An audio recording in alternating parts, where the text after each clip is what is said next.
Have you ever been asked to do something really, really hard? Something that didn't make sense at all? Today, let's talk about a man named Abraham who faced the ultimate test of faith. Abraham deeply loved God, Jehovah, and taught his son Isaac to do the same. He taught him to trust in all of God's promises. But one day, that trust was put to the test in a way no one could have ever imagined. Isaac was about 25 years old, a strong young man.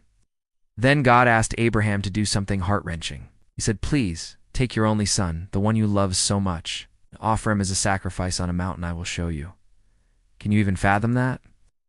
Abraham must have been filled with confusion and sorrow. Why would God ask for this?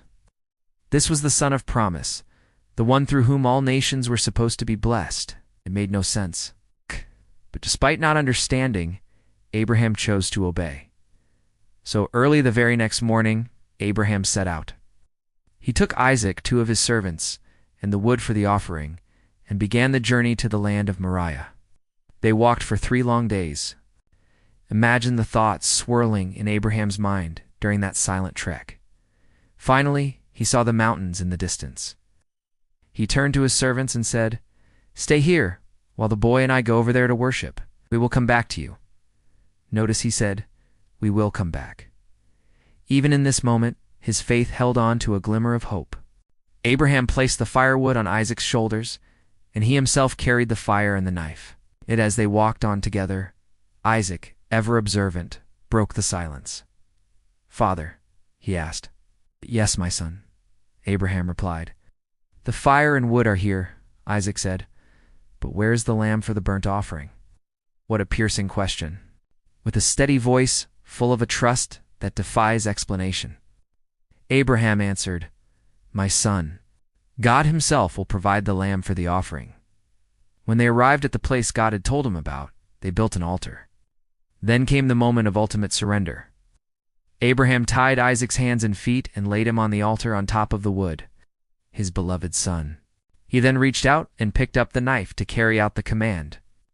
In that very instant, just as his hand was raised, an angel of Jehovah called out from heaven, "Abraham."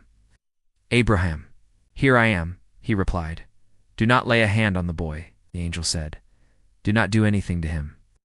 Now I know that you have faith in God because you have not withheld from me your son, your only son." Abraham looked up, and there in a thicket he saw a ram caught by its horns. He quickly went over, untied Isaac, and sacrificed the ram as a burnt offering instead of his son. That place was forever marked by this profound event. From that day forward, Jehovah called Abraham his friend. Why? Because Abraham was willing to do whatever Jehovah asked, even when it was the hardest thing imaginable, and he couldn't see the reason behind it. His obedience was born from a deep, unwavering faith. And because of this incredible act of faith, Jehovah renewed his promise to Abraham in an even more powerful way. He said, "I will surely bless you and make your descendants as numerous as the stars in the sky and as the sand on the seashore." This promise wasn't just for Abraham's family. It was a promise that through his lineage, all good people on earth would be blessed. This story points to an even greater sacrifice, an even greater love. It reminds us of the famous verse, "For God loved the world so much that he gave his one and only son." Abraham's test gives us a small glimpse into the heart of God, showing the incredible cost of his love for us. What an amazing story of faith, obedience, and God's provision. It challenges us to trust God even when we don't understand the path. Thanks for joining me today. If this story touched you, don't forget to like, subscribe, and share it with someone who might need to hear it. See you next time.